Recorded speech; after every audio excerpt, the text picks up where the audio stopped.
par la vallée de l'Aspiti à 3700 mètres d'altitude. Toutefois, un petit problème pour accéder à Tabo. La route, eh bien, elle est coupée. Alors, attendons qu'on déblaye un petit peu les chutes de la montagne qui vont être projetées dans la Spiti.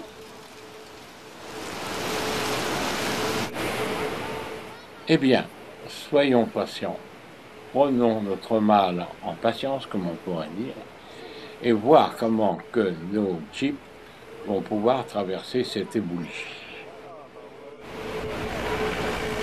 C'est bon, c'est bon. C'est bon, c'est bon, c'est bon. Il passe. Dans la région, c'est pas vraiment un problème. On arrive toujours à passer. Le tout, c'est d'être patient. Oh là, attention, attention.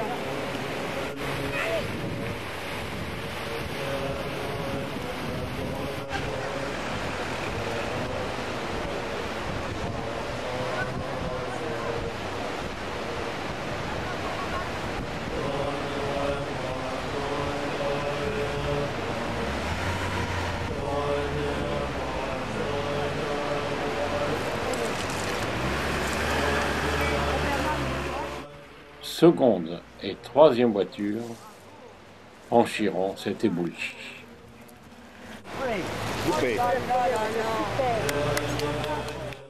Maintenant, on s'approche de Tabo. Nous constatons que la route est nettement meilleure.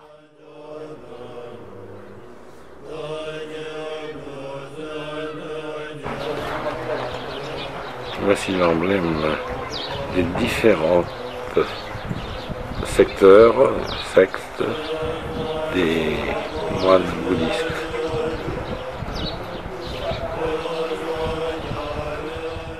Petit village remontant au IXe siècle.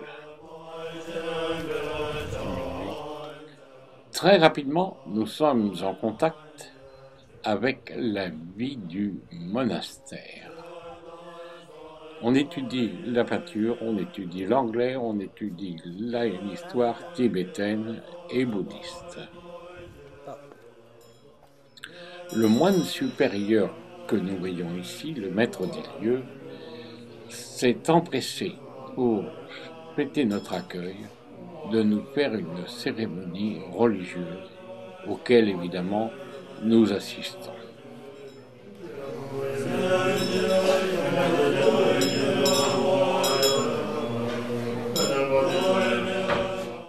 Malgré l'ancienneté de ce monastère, comme je vous l'ai déjà dit précédemment, du IXe siècle, on y découvre dans cette salle tout à fait des nouveaux bâtiments.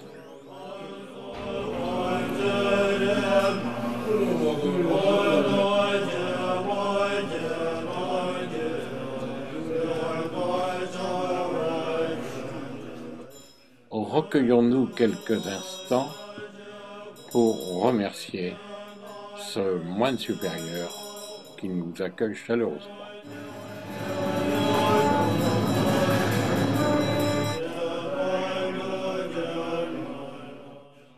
Pendant la cérémonie, on sert à ces jeunes garçons un thé baraté.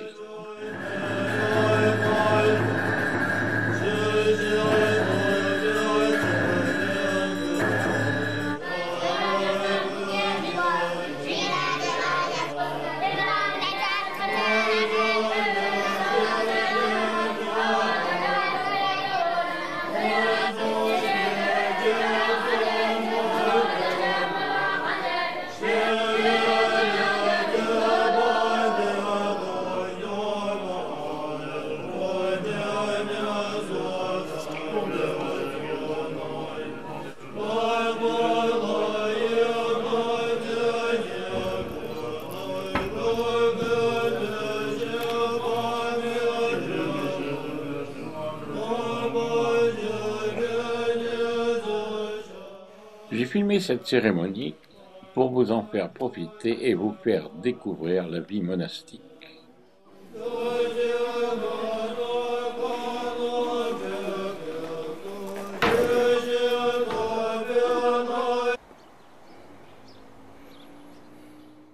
Nous ferons une petite promenade dans les cours intérieures, voir ces bâtiments relativement modernes, comme je vous ai dit, et quelques stupas alignés remontant à bien des années en arrière, certainement rénovés.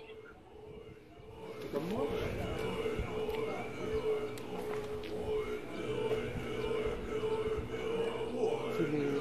sais pas si j'ai pris le titre là. Attends, je peux te dire aujourd'hui.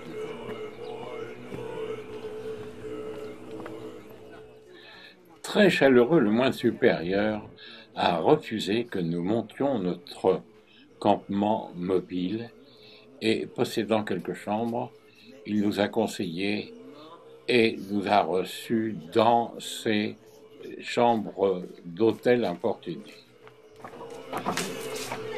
Oh, on n'est pas de... Nous sommes au Matelin et voilà un éclairage de l'Est sur Tabo. Nous profitons de ces monuments car il était impossible de rentrer à l'intérieur, que l'on pourrait dire du monastère du temple, car il est absolument interdit de photographier. Mais arrive la fin de journée et il faut bien dîner. Et nous pénétrons à l'intérieur des cuisines que pour voir que nos chefs nous préparent encore un délicieux souper. Vous voyez, tous les légumes sont frais, il n'y a pas de congelé, pas de surgelé, tout est frais. Tout est très soigné. Nous apprécierons ce dîner qui est présidé par le moine supérieur que nous avons invité.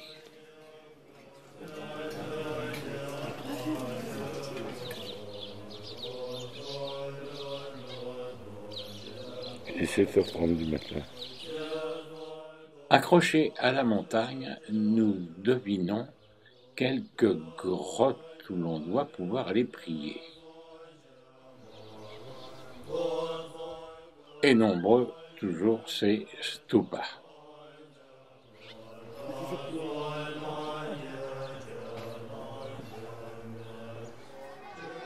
Et nous revenons voir comment étudient ces jeunes moinillons.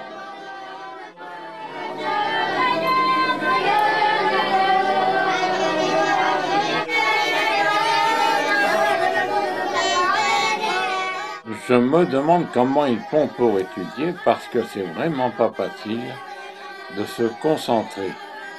Mais ce sont des êtres supérieurs à l'altitude où nous sommes.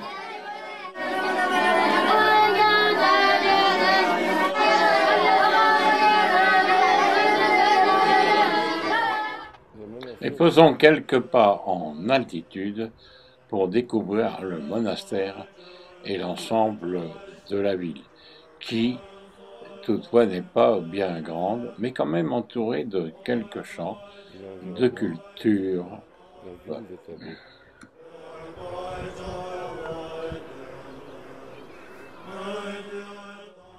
Après une petite ascension d'une demi-heure environ, nous accédons aux grottes supérieures à Tabo que nous avions vues.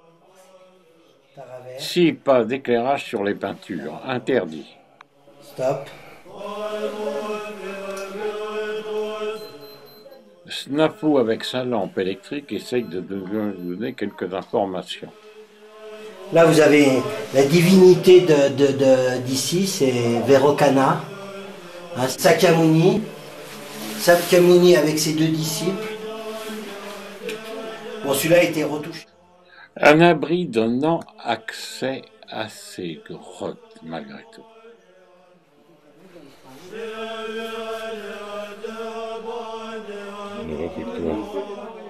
Pris d'un autre endroit, nous voici à nouveau avec une prise de vue sur la ville de Tabo. Arrête. La route est complètement bouclée là. Et c'est moi qui ai demandé aux soldats comment était la route, il m'a dit. Nous devions nous rendre au village de Sumbo, mais malheureusement, on ne le verra pas puisqu'il est impossible de continuer la route. Donc, demi-tour.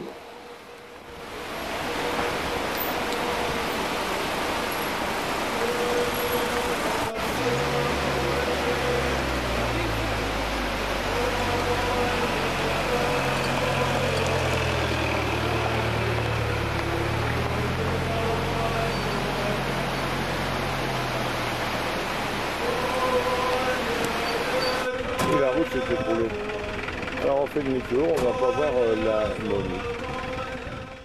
Eh bien, retour vers Thabot.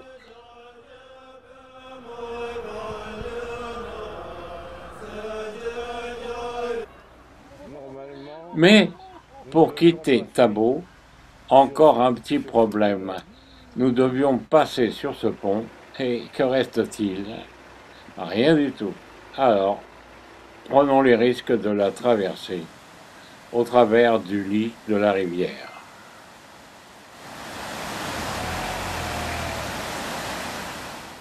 Si un jour vous voyagez en Himalaya, attendez-vous à ces difficultés sur la route. Mais malgré tout, on s'en sort toujours.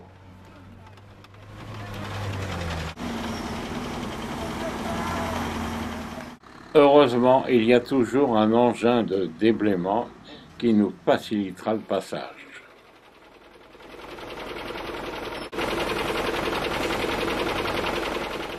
Sanjay dirige et conseille pour le passage de la rivière.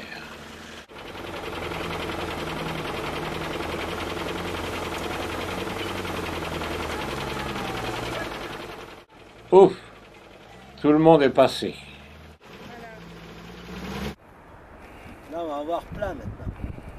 C'est les premières, pour ceux qu'on s'arrête.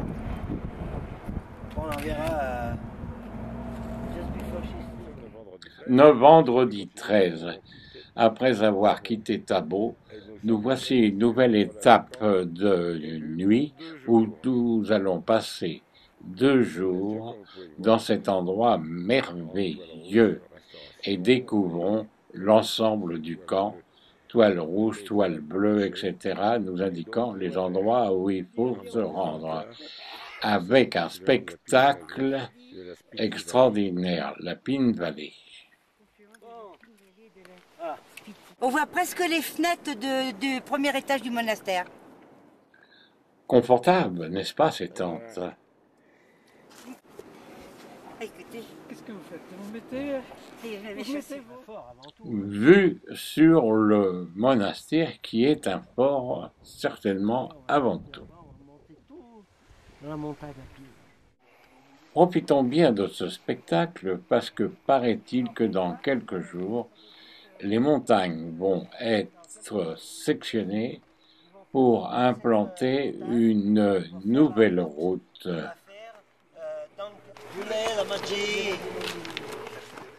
À 3300 mètres, cela nous permet d'avoir une vue plongeante sur l'environnement de Dakar. Arrivé dans le monastère. Pouf, nous voici arrivés à la porte du monastère. Et son papa, quand il est né, sa maman a mis ses os et le placenta. Elle l'a enterré dans un endroit où on a fondé justement le... Ce monastère existe depuis le Xe siècle. Ne soyons pas trop exigeants pour voir les sculptures, les peintures et les statues. L'école Gelupa, parce que chez les Gelupa, dans le Tanka, de l'abbé, de la chambre de l'abbé, c'est-à-dire les dragons avec les frises, avec... Vous avez des lampes, hein, on continue en sortant, donc au-dessus vous avez la... oui, merci. Les formules répétitives, on appelle les... De nous recevoir et permis de prendre quelques morceaux de film. Alors ici, c'est la réserve d'eau. Une femme visite le monastère avec son enfant. Près de ces montagnes enneigées, à une altitude phénoménale. Au revoir.